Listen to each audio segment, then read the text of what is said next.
All right, I got to call the July 6th meeting of the Newtown Area Joint Council to order. Going to just, well, we have a full agenda. What we're going to do is we're going to go right to the review of the wireless ordinance. We have Joel Winston online. Joel, are you going to review the ordinance, or are we going to? Are you looking for questions from us, or how are we going to handle this? I think it's a little bit of both. I think to get a refresher 5 minutes of how everything works together. And then if there are questions, we can certainly go through all those questions, but let's see how it's supposed to work. Okay. Yes, I can kind of give an overview of where we're at, and then we can dive in if we have any specific questions. And then there's some additional information to discuss in terms of zoning placements.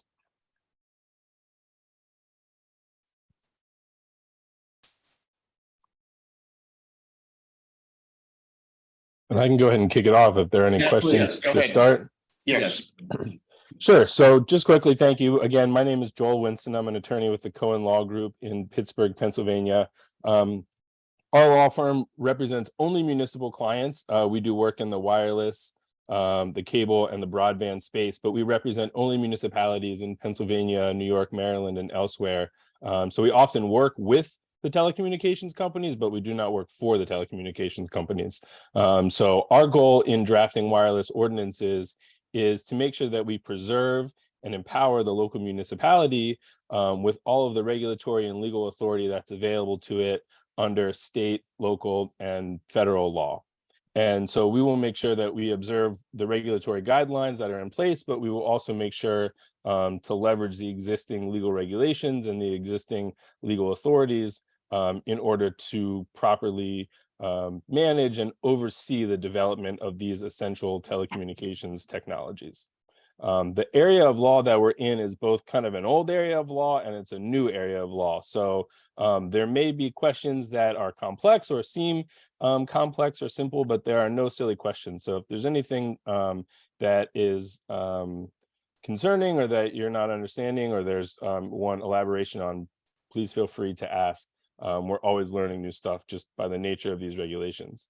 So the primary bit of the regulations under federal law regulating telecommunications facilities were developed in 1996, actually. The Telecommunications Act of 1996 essentially preserved local zoning authority over the placement, construction, and modification over wireless service facilities, provided that the local zoning authority is not used to prohibit or have the effect of prohibiting wireless services. And so our regulations are designed around this guiding standard, where the municipality has the local zoning authority, but the authority cannot be used to prohibit or have the effect of prohibiting wireless services. And so if we get into the ordinance, the way that the ordinance is drafted is that there are essentially three types of wireless facilities, and all wireless facilities will fit into one of these three categories. The first is a tower-based wireless facility, the traditional tower or monopole. The second is a non-tower wireless facility. This is an antenna that's attached to another supporting structure. And the third type is the small wireless communication facility. The third type is the small facility is the so-called 5G. So we've all heard a lot about 5G in the past couple of years. This is in part to changes in regulations, both by the FCC back in 2018 and 2019. And then more recently here in Pennsylvania in 2020, there were specific regulations enacted in the state of Pennsylvania related to small wireless facilities. The first two types, the tower-based and the non-tower, will always be on private property. They're too big and too large to ever be in the public right of way. They will always be on private property. The third type, the small wireless facility, these facilities will almost always be in the public right of way. And this is in part due to regulatory changes, and that has to do with the price and the access and the timing of putting these facilities in. And so when an applicant comes to any of the municipalities with an application in hand seeking to site one of these facilities, The type and structure and size of the plans that they have to build will determine which category of facility that it is, whether it's a tower-based, a non-tower, or a small wireless facility. And then based on that type, there are certain regulations that will apply based on, like, for instance, the application fee will be different for these different types of facilities. The review period is different for these types of facilities.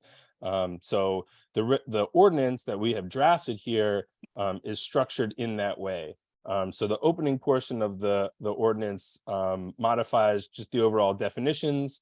Many of the definitions are already in the existing ordinance, but there are some that we added and there are some that we modified.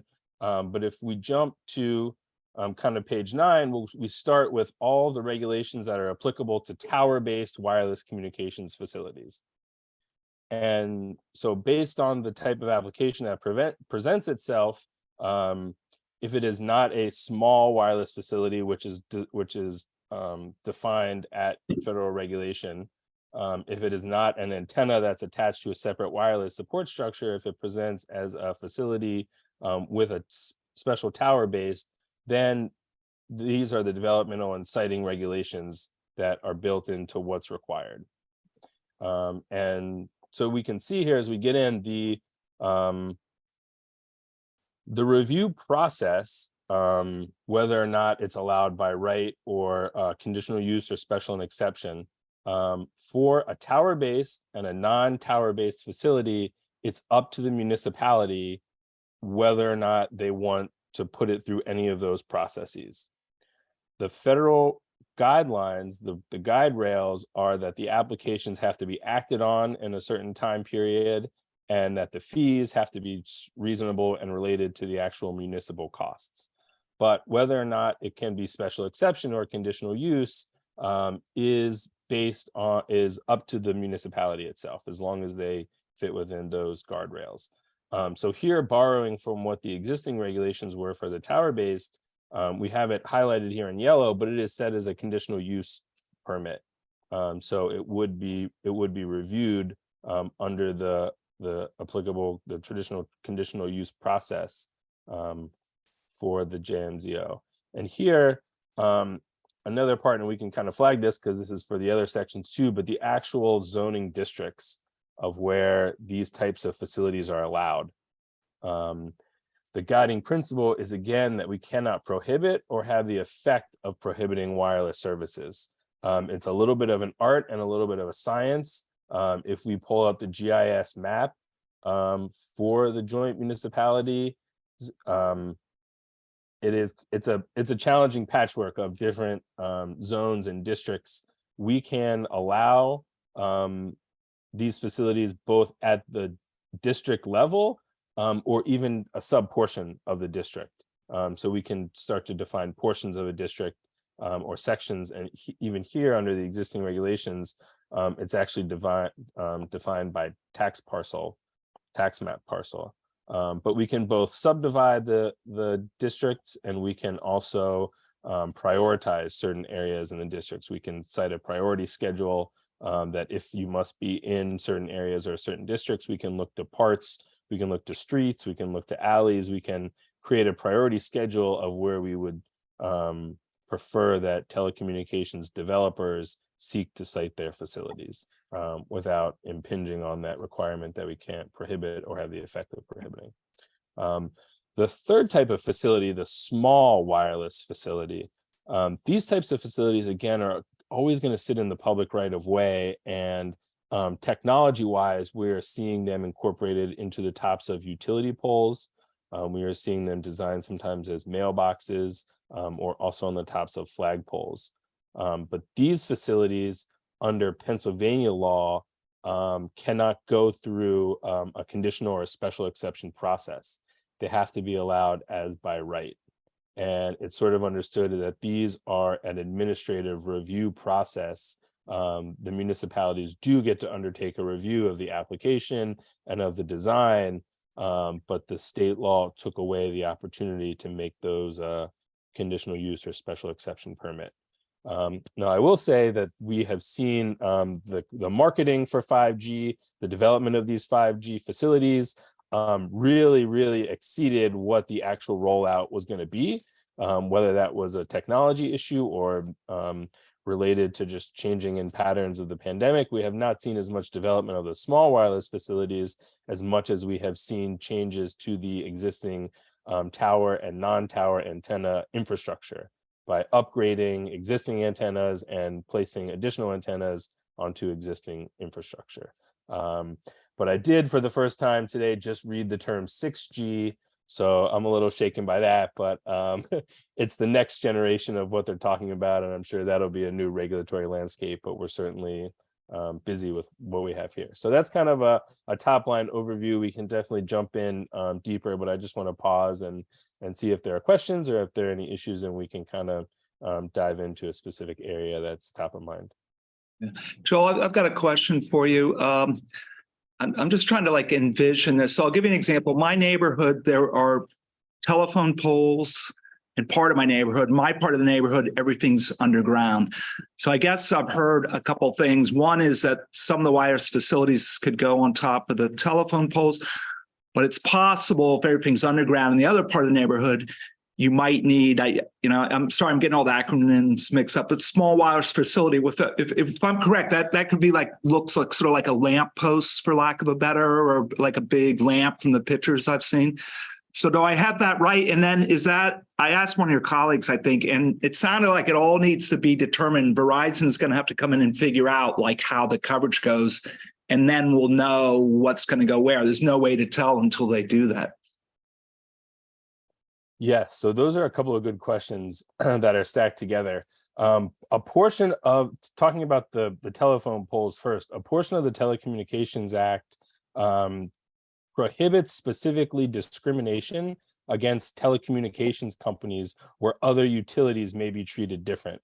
So in areas where there are telephone poles above ground, small wireless facilities cannot be prohibited, because it would, excuse me, it would be discriminatory to do that. In areas where all the utilities are underground, we currently write the regulations from our side that also small wireless facilities have to be underground. Excuse me, that small wireless facilities have to be underground too. This is sort of a technical impossibility because you can't site a facility underground, but we're looking to preserve the residential character of those underground districts. So we would look to an ancillary type of facility, like a non-tower facility, maybe sited on top of a commercial building or an apartment building or a school, to make up for that wireless coverage in an area where all the facilities were underground. But the overarching regulatory and legal claim is that we can't prohibit or have the effect of prohibiting. So while we write the regulations that way, it does come down to kind of a case-by-case basis. When you have a telecommunications company that does want to site a facility, you have to actually look and see where that facility is, what they're serving, what the other facilities are, if there are other tower-based or non-tower-based around that. So it really is a case-by-case question. And these wireless companies do not reveal anything in advance in terms of being able to predict where future development might go. It is very tough to get information from them. Even when we work with Verizon in our cable franchising agreements to get information, when we audit them, we have to go on site to their buildings to look at files. They won't, send us the electronic spreadsheets. So it is tough to get that information. On the other hand, there are some kind of municipal consultancies that we worked with that can come out and map out the existing facilities, the topography, the populations, and run it through their own software programs to develop their own maps. So it is generally possible to, if you have some additional resources behind the effort, you can plan and plot that out. You can see where your coverage is and where there are coverage dark zones, but it's not fully possible to predict the growing developmental areas of where the next poles will be. Right. I mean, I assume at some point, though, a year or 2 years, whatever, Verizon is going to have to come say, you know what, there's in our areas, there aren't apartment buildings, there aren't commercial buildings. We're, like semi-rural township, a lot of us. So at some point, the Verizon is going to have to come up with their engineers and say, okay, we need to put up a small wireless facility in this neighborhood on this location, right? I mean, they're just not going to pop it up. They've got to tell us where they're going to go. Yes, they would need all the permits and everything. They couldn't just pop it up. That's true. Okay, thanks. But I will say that Verizon too, and this is kind of a little technical side note, is that Verizon has Wi-Fi plans. And if you get a Wi-Fi router from Verizon, there's a good chance that your Wi-Fi is boosting out a 5G signal. And if you're signed up on the setting where you're, publicly sharing your Wi-Fi for other Wi-Fi providers, like Comcast or Xfinity frequently does, you are providing a 5G cellular service into the neighborhood behind your door. And there's literally no way or no desire to want to regulate, your Wi-Fi box behind your front door. But there are multiple ways that signals are being reached and that networks are being developed. So a lot of it does have to do with the population, the demand, the commercial development, and then also the existing technological facilities that they may have underground or in the streets. So there are a lot of different angles to it, but we cannot accurately predict precisely where they will go. But to put an actual facility on a pole, they will need a permit. They will also need the permission of the pole owner too.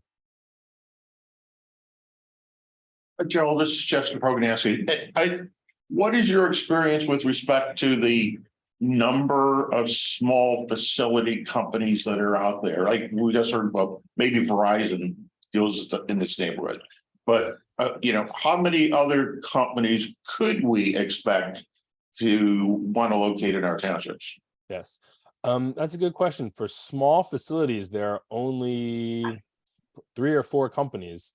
There's only AT&T, Verizon, T-Mobile, and Dish.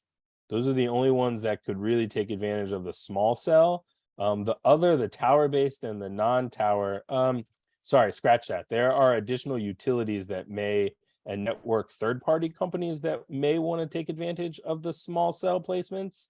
But it's a limited amount. There's a limited kind of a dozen or so providers, and those are basically the telecommunications providers, but they're also third-party network providers. Like Crown Castle is a public company that they basically do the development of these towers and these tower-based sites.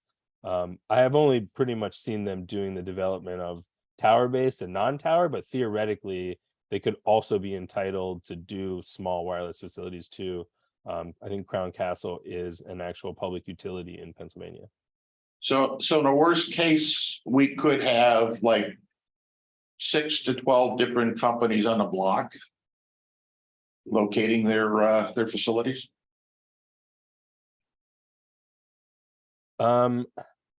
We have prohibitions in here that prohibit the direct the density placement of these types of facilities, but theoretically you could see multiple providers in the same area.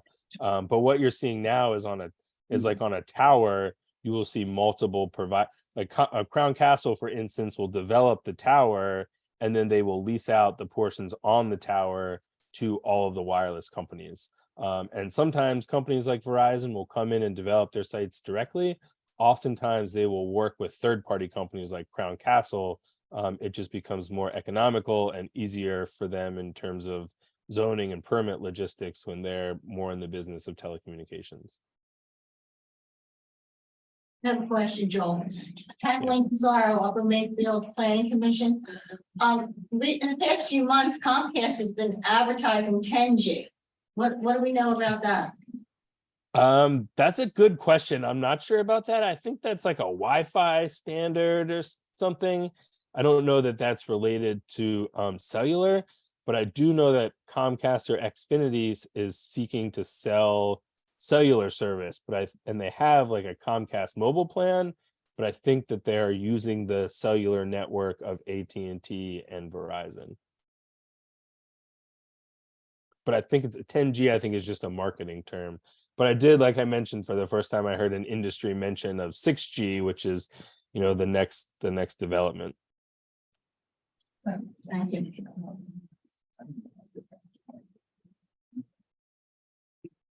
But for us, for the 5G is an industry term.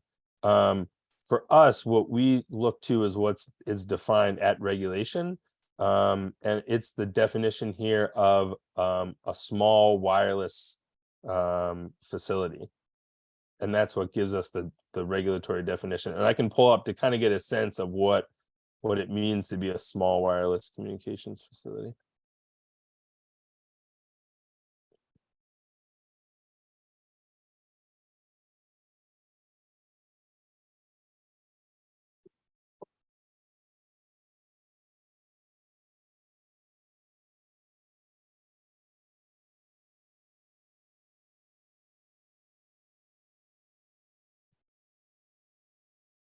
Hey, Joel, it's Joe Conway, Planning Commission, Wrightstown.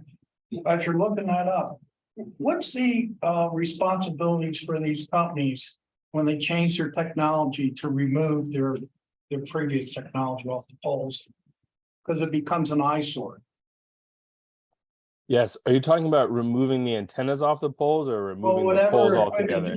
Well, whatever equipment is obsolete, take it out of the streetscape or the landscape. Yes. So there is a process here that we have written into the ordinance, and it mirrors the same federal regulation. And this is kind of a great segue for us here, because if they propose a change to the facility where they are substituting an outdated technology or an antenna, and it's not substantially changing the wireless facility, then they are entitled to a process called an eligible facility request, whereby they do not need to obtain a new zoning permit through a conditional use or special exception process. They can simply obtain a building permit just to adjust that one antenna or that one specific piece of technology that they want to remove or update.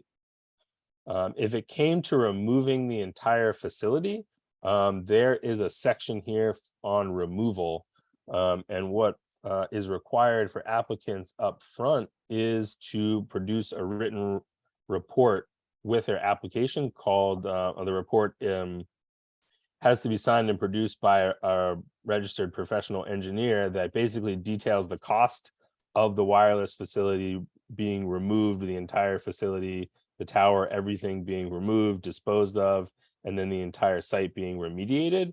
And then it requires the applicant to put that amount into a bond, an amount determined by the municipalities. The municipalities can use the written report as a guideline, but they're not required to match it in that amount. But it does require the applicant or the operator to keep a bond in a specified amount, so that in the event of an abandoned facility or something like that, there would be adequate funds to remove it. You're talking about towers, though. I was talking about what's on the poles. There's tons of wires that they just cut and you leave all their equipment hanging there. There are cut wires and there's equipment hanging. Yeah, yes. That would be a unique and special issue, and let's kind of address that in the sidebar, because that would not be, that's for an existing facility. That's not, I mean, there shouldn't be free wires or free facilities hanging, and that would be addressed with the operator. There are mechanisms in this draft ordinance. If there was wires that were loose, or there was an antenna that was hanging loose, or were there other things, the municipality can step in and declare it as an emergency to safety or health, and then you could either step in and demand that they repair it at cost to them, or revoke the permit altogether if they failed to repair it.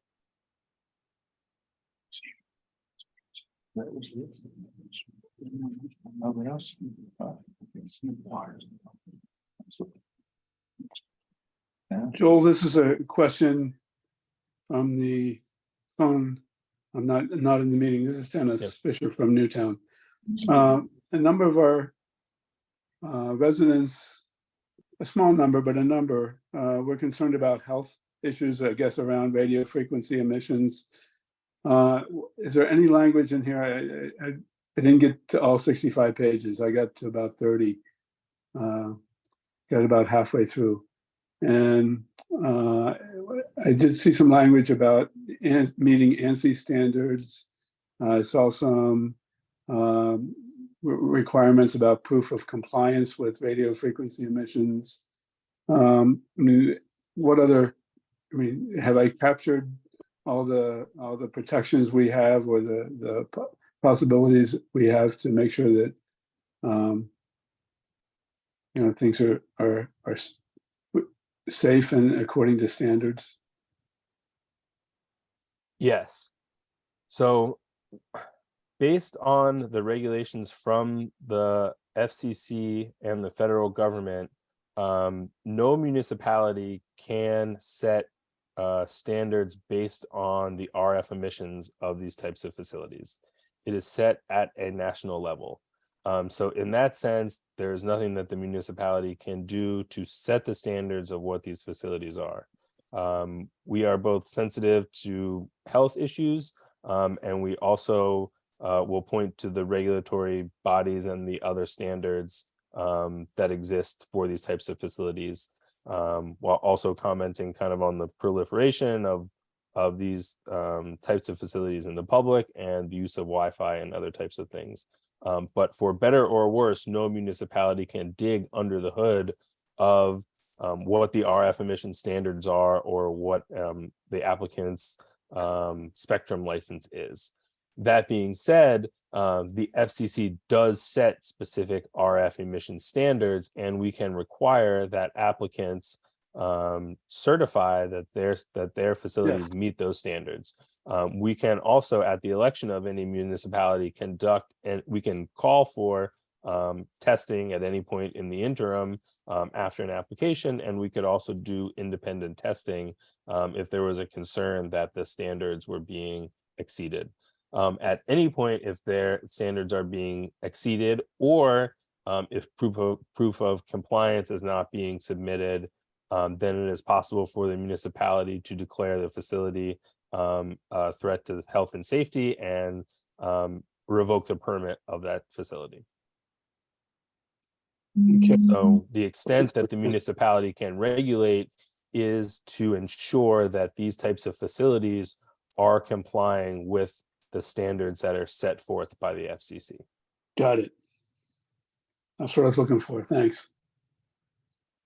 Yeah, I mean, quite frankly, as a township official, this is Tim Thomas, by the way, I'm a supervisor of Upper Makefield, and this has been an ongoing discussion. We've had a small, as the other caller said, a vocal group, but we don't want to get involved in doing testing and standards and all that stuff. It's out of our wheelhouse. And I mean, are we protected? Can people come up and demand that we do safety testing? Because we don't want to get dragged. I'm speaking for myself, I think my township, but probably for the rest of us, we don't want to get involved in doing safety testing and pay for it. Yes, these types of reports involve a lot of technical specialty. I'm an attorney and I do not specialize in that area of science or technology. So I can point only to what the regulations are and what the authorities are in terms of being able to regulate these types of telecommunications facilities. There are other issues and there are avenues. There's litigation that is being enacted against the FCC.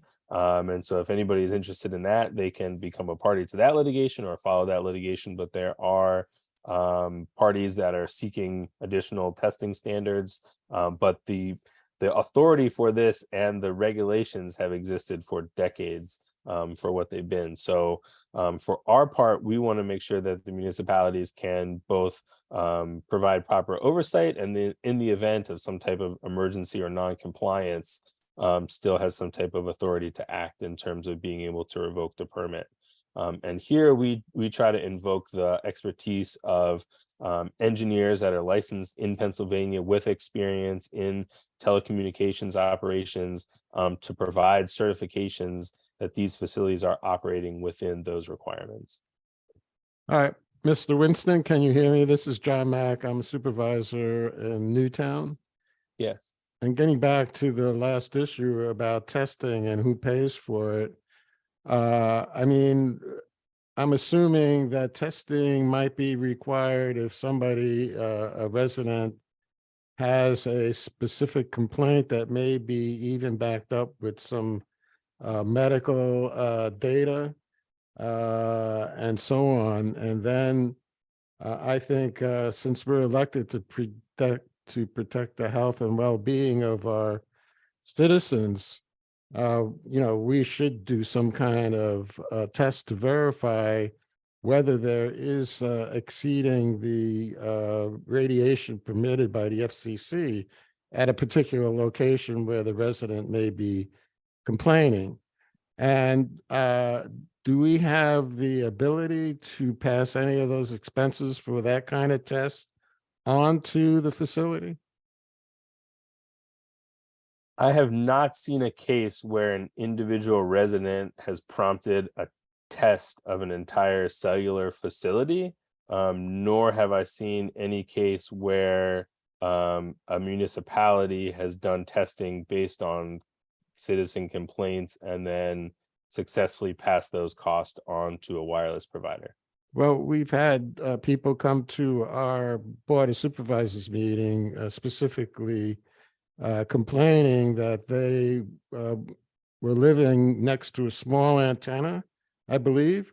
So each of these tests are based on, I guess, the small antenna facility, not the whole, installation of all the antennas.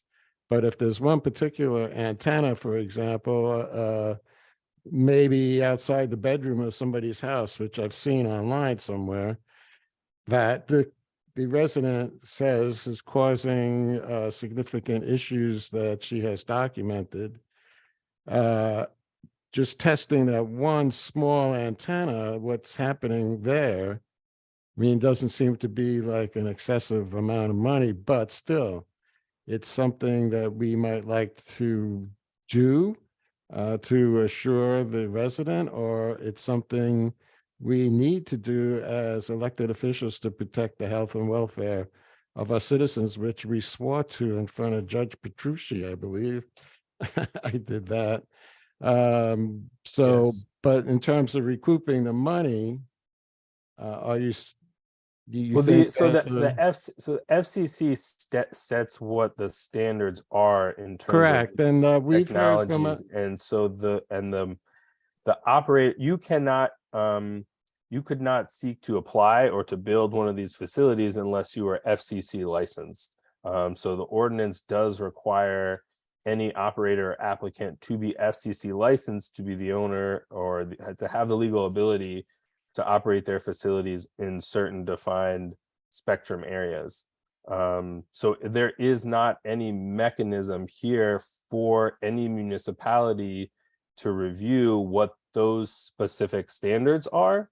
I'm not talking about The that. municipality can only require compliance with those Well, standards and we seek certification also- of that. We So also you need can- to assure compliance.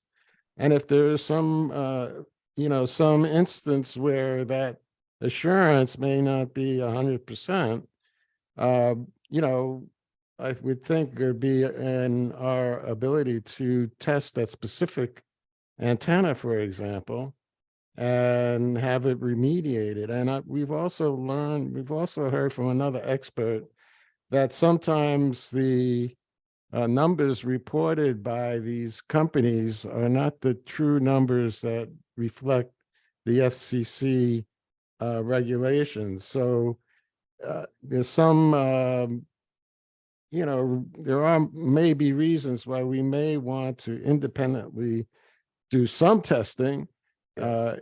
and I just don't know, if we can write in our ordinance that I think you mentioned that we have the ability to do testing, correct? In the Yes. ordinance? Yes, the municipality can require certification at application and at approval. If there is a concern that the RF emissions are being exceeded at any point during the duration of the permit, the municipality can also request additional testing. And if it felt that that either the results were untrustworthy or it wanted its own results, this ordinance provides the authority for a municipality to conduct its own independent testing at any time to make sure that Okay. any facility complies with those requirements. All right, So well, absolutely to all those counts. The third Great. one, in terms of getting the cost of that, the federal, I'll have to give the lawyer answer, which is that it depends. I can't say yes or no. The federal standards specifically for small wireless facilities, this is kind of a side discussion, and we could get very deep into what the regulations say, but to pass along the cost of this, it has to be a reasonable approximation of costs that themselves are reasonable. And Okay, that's as far as what the language goes to say. So if it was found to be, if you got a report from a wireless provider and it was riddled with errors and you were able to produce a report that was clean and clear, I think a court would clearly find that that would be a reasonable cost to have undertaken. But if okay. the report, yeah, but if the report matches what the other report said, then it may not be reasonable. So unfortunately, that's kind of what only the guidelines of what the federal law provides in terms of testing whether a fee can be passed along. All right. Well, thanks for your answer. Thank you. Yeah, and I can also provide some resources in terms of what the FCC provides, in terms of what the wireless companies provide.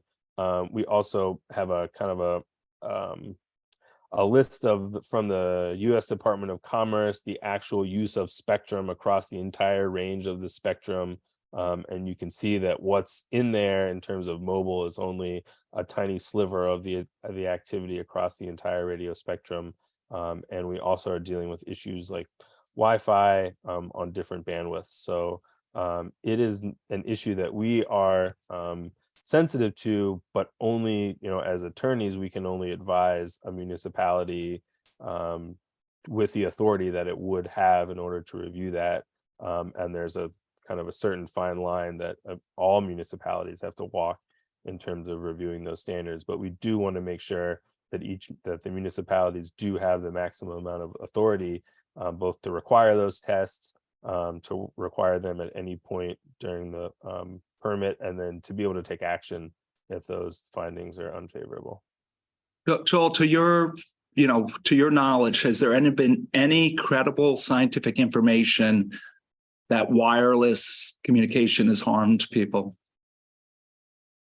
And I stress Yes. credible So I'm information. an attorney, so I don't have any scientific information. I've read a lot of cases related to wireless. I have not seen any specific case related to the removal of facilities or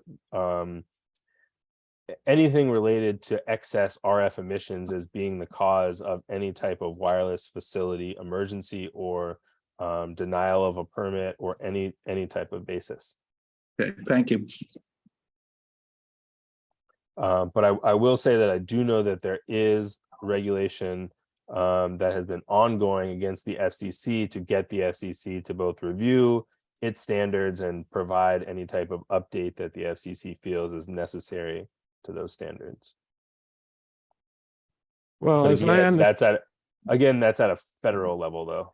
as I understand it, they have levels acceptable to ordinary citizens, and then levels that's acceptable to workers. The workers can be exposed to higher levels of radiation according to the FCC. And we've heard that in some cases, the companies may be reporting that they are compliant with the FCC regulations, but they are really referring to the higher levels that workers are allowed to be exposed to. So, it's, for me, it's a matter of trusting, but being able to verify. And, that's whether or not it actually causes harm. I mean, I don't know why the FCC would have these regulations if there wasn't some harm associating with going above those levels. Yeah, I can't tell you the reasoning behind the regulations of what they have, but they are regulating multiple commercial entities in that spectrum. And I can tell you that as a group, lawyers do not trust and they do not let others verify. So if there are issues of telecommunications companies misreporting those amounts to employees or consumers or to anybody, I would expect that other attorneys would be there to help enforce those rights.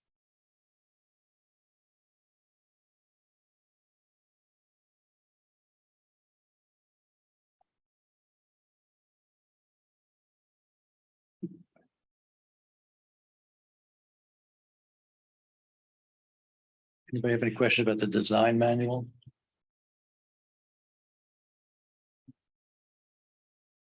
Does that get into like these things are, have to, look like, trees or whatever, disguise, that sort of thing? Is that what part of the design manual is about? Conceptually, so the kind of the stealthing of facilities is a kind of part of the oversight and review of the permitting process. These types of facilities, they do look and feel different depending on the amount of design oversight that's enforced by the municipality. Not all of them, appear the same or look the same. But the design manual is specifically for the small wireless communications facilities. These are facilities that, again, because they're in the public right of way, they're going to have different design requirements. And because they are an administrative review process, they don't have that same opportunity for the municipality to make those design guidelines and do the design review.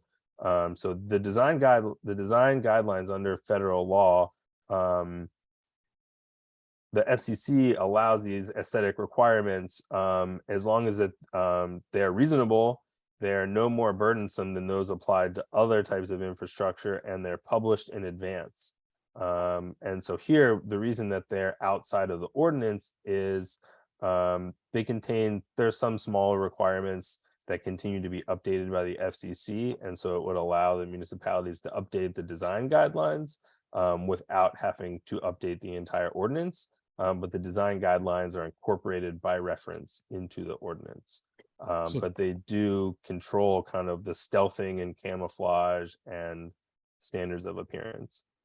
So when you say, I think you mentioned it has to be published in advance, that's what the role of the design manual is? It's something that is published?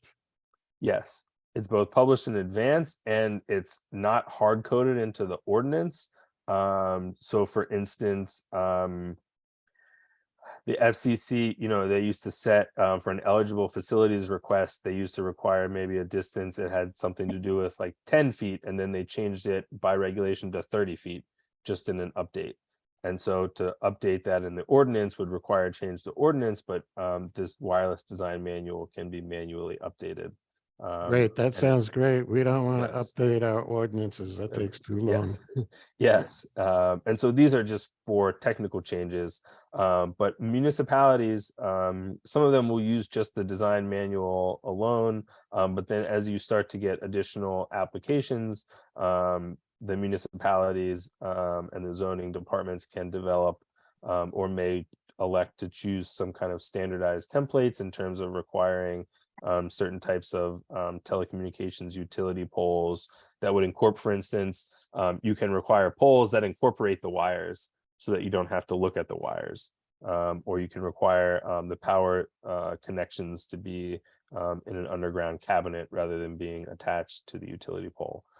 So there are just ways to aesthetically kind of improve the look and feel of these types of facilities. But again, they're only for these small wireless facilities. And again, we keep talking about small wireless facilities and we call them 5G, but they do have a regulatory definition that's here on the second page of the design manual. And a wireless facility is essentially any wireless communication facility where the structure of the facility is 60 feet or less in height, essentially, and then the antenna that's being deployed is no more than 28 cubic feet in volume. That's It's kind not of like very small, is it? yeah, it's not. I think it's kind of maybe the size of an older refrigerator. Not one of those newer double door refrigerators, but one of the older style refrigerators. Okay. But that's the collective volume of the antenna. Right. Yeah. And it's here. So like each antenna has to meet a certain cubic feet in volume, and then the associated equipment and the facility height and everything. So they're not small, but they have to meet a certain type of definition. And then that's what gets them the opportunity to site their facility into the public right of way. So am I correct in assuming that there can be none of these installed in the township without getting a permit from the township? Correct. Because I had thought somebody pointed out to me a 5G antenna located in one of our neighborhoods. I forget what it is, a crossing on a neighborhood somewhere. Like a lone antenna or some things along maybe, I don't know, Sycamore Street in our town where you have those little gray containers on top of a telephone pole have been pointed out to me to be these 5G antennas.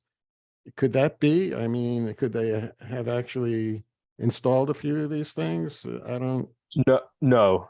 It could be a facility, but it would not. I would not suspect it would be an unpermitted facility from a major telecommunications company. They do not put these things up overnight. They have years of planning and investment in these things. They're not trying to sneak them up. We could triangulate and find out where that facility, whatever it is that you're talking about, and take a picture of it and figure out if it is a wireless facility or what. Oh, I have a photo for sure. Yeah, I mean, it could be any number of traffic facilities or weather related facilities. But when they come in, they want to do the whole regilla. There's very many antennas. Obviously, I guess when they want to do this, correct? The company comes in. With these small wireless facilities, they typically need multiple facilities in order to really build out a network. They are indeed they're faster than the 4G, the previous network, but they require much more density. So you can only go about a city block with one of these types of facilities, and that's if there's no trees or other types of things in the way. So usually when they come in with these types of applications, it'll be multiples of them. They'll want to put in 2 or 3 or 5 or 15 or 25 of these facilities, these smaller type of facilities. And because they're designated as these smaller facilities, they're understood to be less technically complex than a tower. They're supposed to be designed in such a way that the impact is minimized, that they don't require this extensive type of design review. Facilities do. If they were to come in, I'm not sure, forgive me for not reading all the 60 pages, not even the 20 pages that Dennis read, I don't know. But, and I'm not sure which document would have this kind of information, but when they do come in, are they required to submit a plan of like where these are going to be located exactly? What they're going to look like, that sort of thing, that we can pre-approve and see if we look at this and say there's some kind of problem with some of these locations that you're suggesting, things like that? Yes, there's still a review process. Are you talking about for the small wireless facilities? Yes, I guess. Yes. There's still a review process. But it's understood that these facilities, because they can be in the public right of way and not on private property, that it is kind of designated as less intensive. Again, the Pennsylvania State Legislature removed the ability to do a conditional use or special exception review. So it should be by administrative review, but it still does provide enough time for the municipality and the municipal zoning officer or the township manager, whoever's designated as the kind of review authority on that application, to be able to impose locational and design requirements. Right. So I guess they will try to comply with whatever the zoning officer might suggest. Yes. Because they want to be nice and not cause any trouble, I guess. Yes.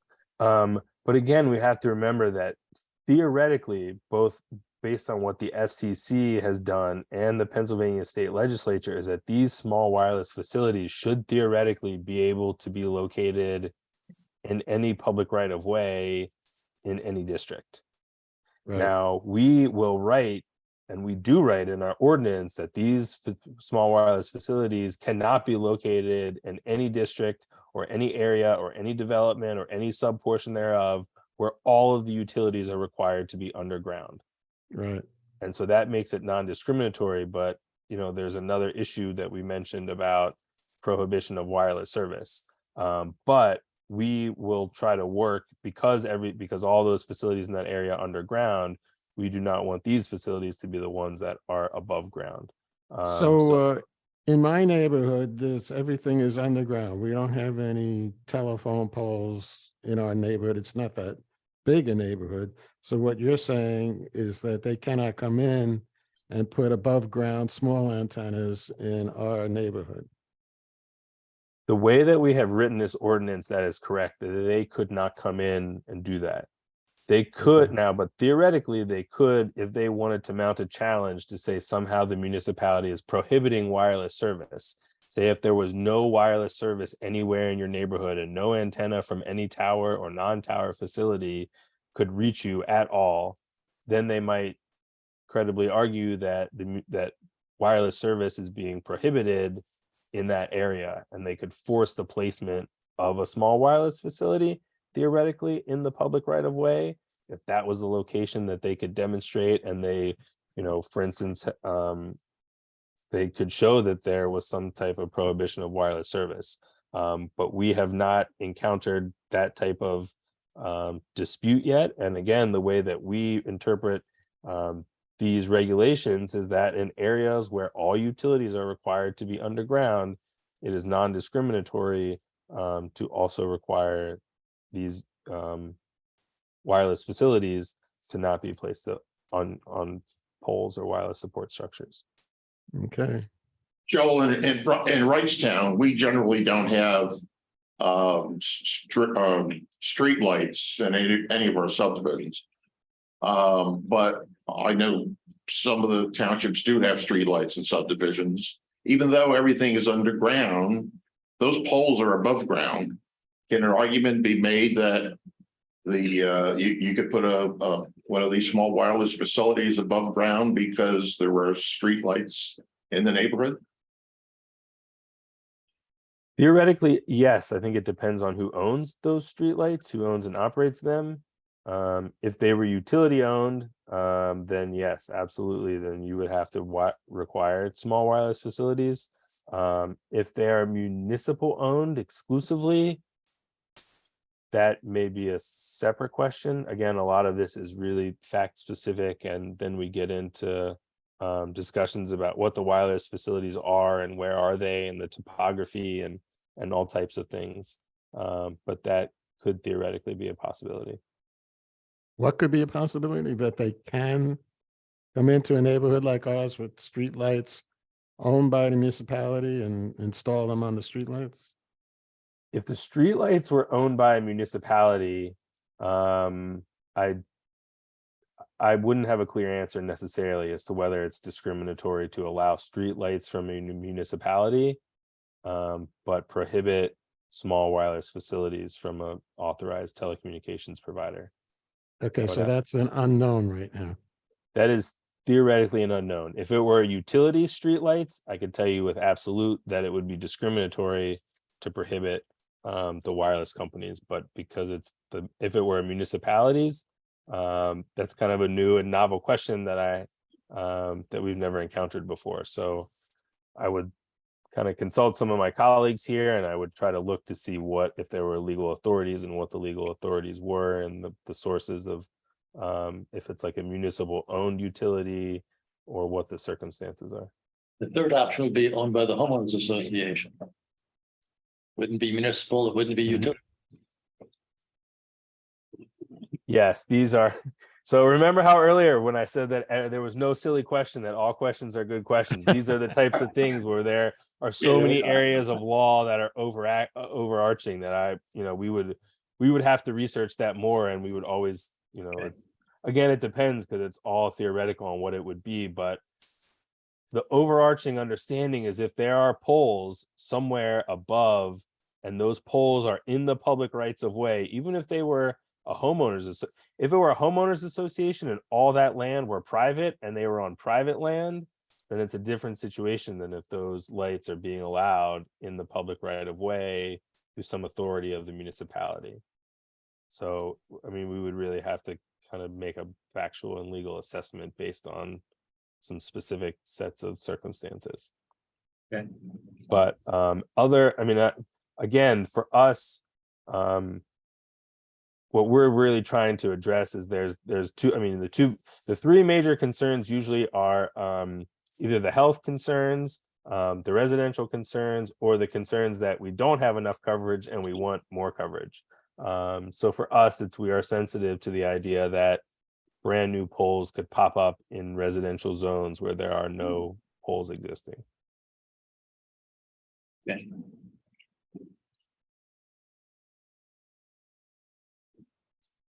I have a question about process. Yes. I'm sure that somewhere along the line you have either participated in, observed, or been made aware of the process of approval of these ordinances. As you know, they go to the planning commissions of the municipalities first, they're reviewed, and recommendations are made to the Board of Supervisors. How would you suggest that a planning commission that really doesn't have this technical expertise, that had a lot of experience in land use, but not in this, how would you recommend that they go about reviewing this kind of ordinance? In terms of the application procedures or the district locations for where these facilities can be The whole located? So we have written many of these ordinances. We've been through county zoning review processes. These are specialized sets of regulations, just like any other type of land use set of regulations might be. They are, again, fairly straightforward because they are not overly technically complex. If there are questions or issues of process or understanding the substance, we're here to answer any questions. If there's any questions that anybody reading this has, I apologize. You may need a cup or two of extra coffee to get through all these regulations. They are definitely long, but they are not overly wordy for any type of reason. All the language that we have in here we feel is essential and necessary. But again, if there are any questions, we're here to answer them moving forward. Yeah, I just have one follow-up to Jerry. If the very small antennas, the local ones, if that's an administrative review, would the planning commission even be involved in it? Well, that's another level when the permits are going through. I'm talking about Are you reviewing talking the about ordinance reviewing to approve the ordinance Okay. as a whole before we get there. Yeah. Because once you get there, it's done. Yeah. Okay. I got you. Because I'm concerned that the planning commission may have difficulties addressing all of this, and it's going to fall to the solicitors to answer a lot of those questions. So I'm concerned. I think we're gonna have to make sure the planning commissions understand that there may not be a lot of flexibility for them to make changes or suggested changes. And I don't think that they're used to that, which is because I know they'll come back with a whole bunch of recommendations of things that we should do, and legally we may not be able to do that. Understood. And I imagine that this, when it becomes a YouTube, will be available Correct. for the planning commission Correct. to review. So they'll see this. They'll see this. Yeah. And if there are specific requests or requests to amend or make adjustments, and we can review all these specific requests, we do want to make sure that we address the concerns of every planning commission. This is, we understand, being put together in kind of a joint municipal zoning group. So it's a little different than kind of one-on-one, but if there are any things that are substantively or legally necessary, we certainly can adjust and make amendments here to make sure that we have included everything. But sort of the biggest outstanding question, both is we borrowed from the existing review processes.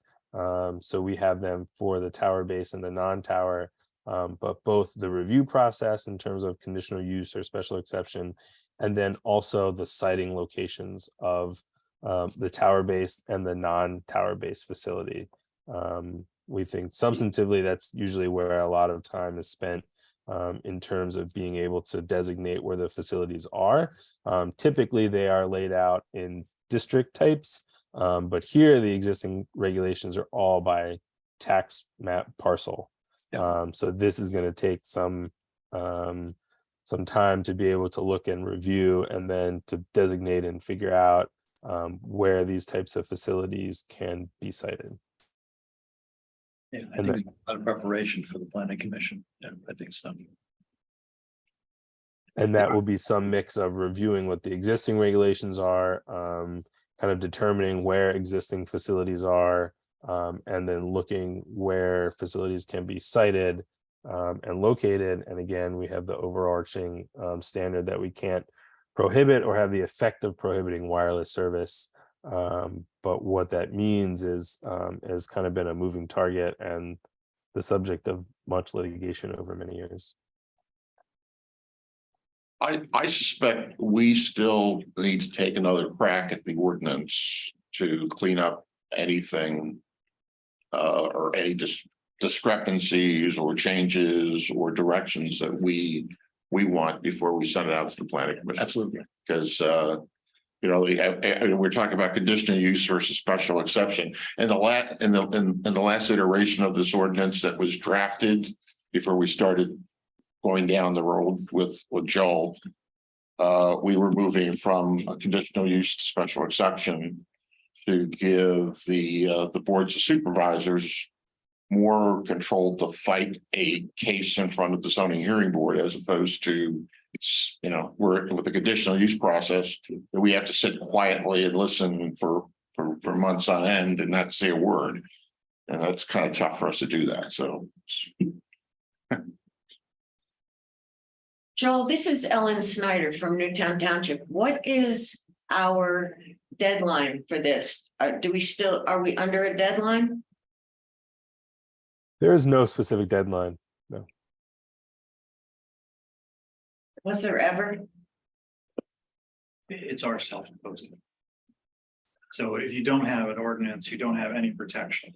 Right. So our own guideline is we want to put something in so we have protection, because right now you have no protection.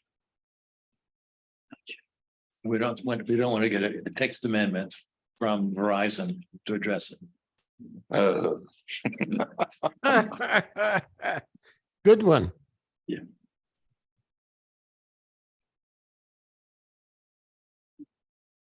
Any additional questions, comments? Haley, any questions? Okay, Nothing for me. thank you. Well, Joel, I have nothing further to suggest. Knowing that you're still out there and available to answer some of our more minute questions is helpful. It's a relief. But I appreciate everything you put together. It's been a lot of work, I'm sure. Yes, thank you. I mean, for us, this is kind of still the beginning of the process. We expect that there's going to be some more review and a lot more discussion and determination. So we're absolutely open and available to discuss any questions or any issues that come up. Thank you. Thank you. All right, thank you. Thank you, Thank everybody, you. and thank you for your time too. May I ask a question? Of course. If it's Chester. Go ahead. Yeah, go ahead. So coming across my phone, and I guess it was in the Bucks County Courier Times, it's titled, "Who has the worst internet service in Bucks County?" Feds tasked Verizon to fix 10 dead zones. Okay, one being Bowman's Tower or Wildlife Preserve, and the other one being Rushland, along with 8 others in the county, and 660 some in Pennsylvania, to improve Wi-Fi so that it is greater than 25 megabits. So what technology are they using to do that? And is it what you're talking about right now? And they've already been issued a contract to be completed by 2025. That's a good question. I think that you may be referring to broadband speeds. There's been a lot of attention fixed on broadband recently. There's a lot of in Pennsylvania, there's been a broadband developmental authority that's working with grants or funding to develop and build out broadband. And the FCC has been working on developing a broadband map. Because believe it or not, nobody actually knows where there is service and not service. And so I'd be happy to take a look at the article that you're referring to, but when you mentioned that the FCC has instructed certain operators to improve their service, I think that might be relative to internet broadband connectivity, which is offered by these same companies, but regulatory, it's kind of a different silo than wireless telecommunications. Yeah, it mentions Wi-Fi, but there's no other mentions of other technology, but by the same token, they're mentioning Rushland, the quarries, Davis Feed Mill, Inklings and so forth, their poor Wi-Fi service. If they had such poor internet service, then Verizon is probably in the fault of their contract or the franchise, because they were supposed to build that out already. So I can't believe anybody has wired 25 megabit over in Russia. Just as a sideline, Dave, my tenant in Rushland who wanted to have Verizon Fios installed, not Fios, but the Verizon fiber optic, was told that they don't have facilities in that part of the township. So, and that's just last year. So, Well, I guess we'll find out. Thank you. Yes. Thank you, Joe. Yes. Anything Yeah, else? it's kind of an interesting area of opportunity because a company like Verizon, they provide both cable services, telephone services, broadband services, and mobile services. But depending on which wire it is and what service it is, it's a different regulatory structure. So, I mean, I would be interested in learning a little bit more about that. But I don't know specifically if the ordinance here could address, it does not address broadband in any way. Anything further? All right. Thank you, Joel. Thank you, everybody. Yes, thank you. Be good. All right. I guess from a process point of view, do we want to come back to discuss this ordinance at our next meeting, or do we want to have a separate ordinance review meeting? Because we have in the past, when we've had really tough ordinances to work on, come here at 6 o'clock in the evening, have a light dinner, and then work for a couple hours to try to work through some of the details. Or we could do it at a regular meeting too, but it's gonna take up a whole meeting. It's gonna take up a whole meeting. I mean, we'll get I know when we did the one of the agricultural ordinances, we probably met for 6 months for 2 hours every day to be able to work out the language that all 3 townships were in. Yeah, it's sort of like a comprehensive plan. It's just Same thing. Yeah. So Do we vote on the dinner or how do we figure out? I'm sorry. Do we vote on the dinner? or Well, how what do we figure out- we do with it, the menu or Wants to know what's for dinner. And if you look at the bottom, of the thing, the first person up on providing dinner is our solicitor. yes, sir. Got it. But what we've done in the past is we've rotated it so that it would the solicitor writes town up or Makefield, I Newtown. will definitely go first, no problem. But We'll talk. I would just say let's have a sense of urgency. I mean, I don't want variety. I don't know. I think I asked this 6 months ago, like when they coming in, nobody knows. It could be next month, like we just don't know. It sounds like Joel suggested that it's developing lots more slowly than. Yeah, yeah, that is weird, right? That could be COVID and a bunch of other things. Right, And, right. and streaming is taking over, making a lot of these cable issues and BIOS issues almost irrelevant. Mm, And the technology is moving faster than they actually prepared to deal with. yeah. Just the, from, if you go back maybe 6 years ago, Mary Everly was probably the first one to bring up, a concern about, the sale of gasoline and food, the Wawa model. Yeah. Okay.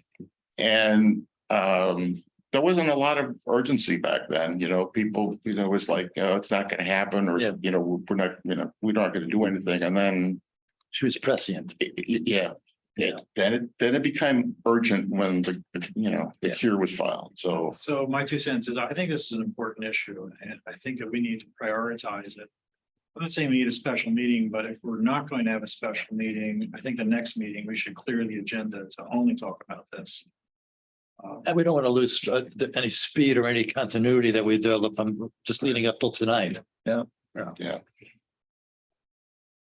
anything's workable, so I mean, it just, how you guys feel? That's what's for dinner. I don't know. I'm good clearing the agenda for the next meeting, except for this. Want to try that and see how it works out? That's fine. Okay, so we'll do So that. we should all, before the meeting, review it, come prepared with our comments.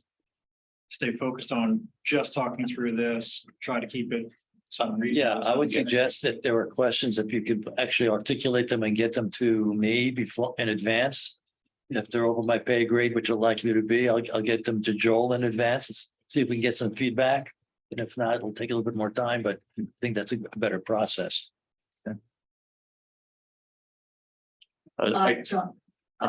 Jeffrey, which is the current version of this ordinance? Is that the one you sent out recently?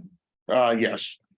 It hasn't changed. I mean, it's, it hasn't changed like in the last couple of months. It's the same version I've been sending out, so. But it is, what you got this week is the current version. And we're gonna look at, I'm gonna review just the ordinance and the manual as well. Well, let's start with the ordinance. See, I suspect we're not going to finish a review of the ordinance. The manual's a lot easier. Yeah. Just so I know what I need to read. That's Yeah, let's focus on the actual ordinance. 1%. So we'll just have the treasury report minutes and then get right to it. Okay. Sounds good. All right, just administratively, we have minutes for the June 1st meeting. Do we have a motion to approve those? I'll make that motion. Who had, I'm sorry. All right. We have a second. Who's second? Anyone want a second? Second. Oh, Tim, yeah. Sorry. All right, motion and second to approve the minutes of June the 1st. All those in favor, signify by saying aye. Any opposed, motion carries. All right, treasury report.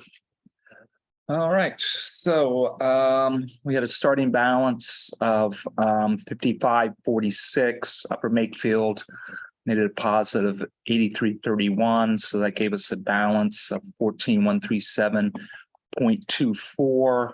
Up below that is just the activity. So we've only got a couple of invoices. There was one small invoice that we just paid. It's not on here. It's only $85.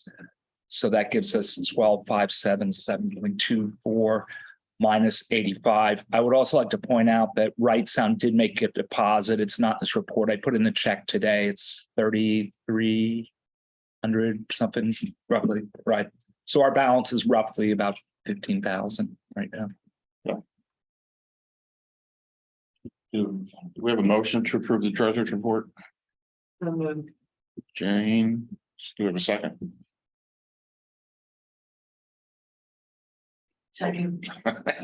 We could just start the question. So with the new changes are going to take effect where each township has one vote when it comes to an ordinance, and it's going to be the supervisors making it, which I think is a great plan. So what about the planning commission? Can we approve the minutes, or that we're not allowed to do that either? Listen, I'll give you my sense of it is that on most issues like this, it's not going to make any difference. Everybody's encouraged to participate in the discussion.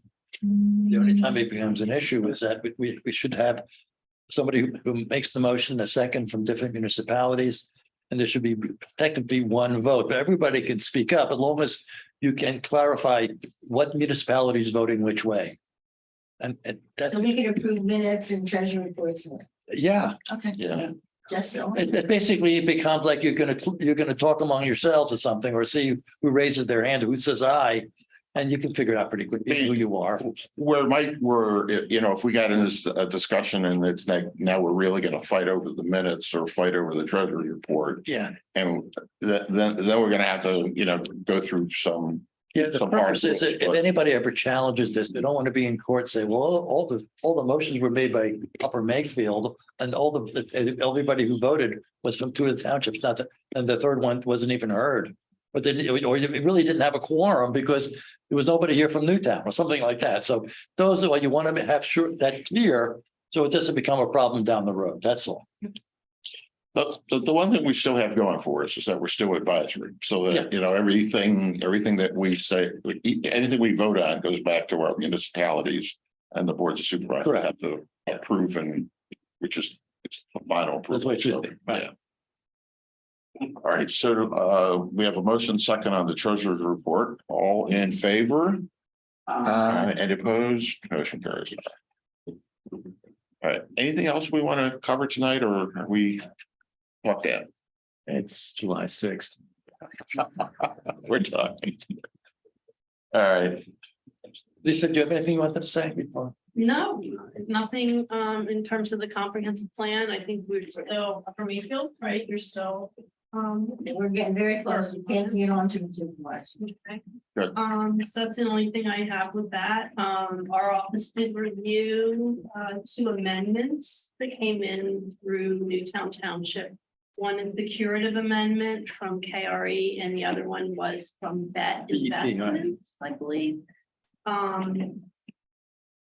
The curative, they're challenging that there's no regulation or no provision for mid-rise apartments. And then the other one from BET Investments, I guess they are proposing a new use.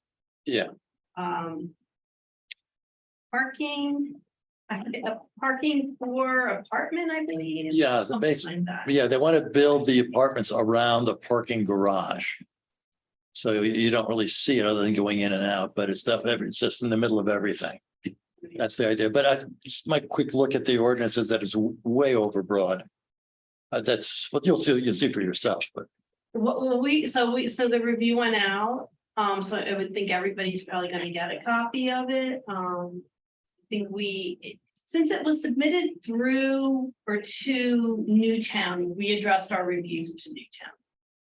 But the chairs are all copied on it, as well as Chester. Yeah, everybody needs to be participating because they're all contributing to the cost. Right. And the defense fund is going to be from everybody. But it's something that you haven't shared yet. I just saw it today. It just came in, so it's up to the chairman of the board of supervisors to share it with you. And actually, it was just sent out because since it's a municipal, they are endorsed by our board, the county board, and they just met yesterday.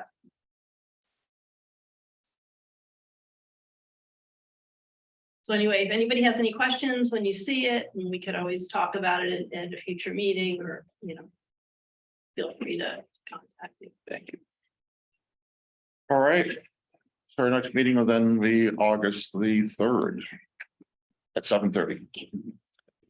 So with that, I'll entertain a motion to adjourn. So moved. And Jane, all in favor? Aye, motion carries. Just have a good evening, everyone. Thank you, Chester.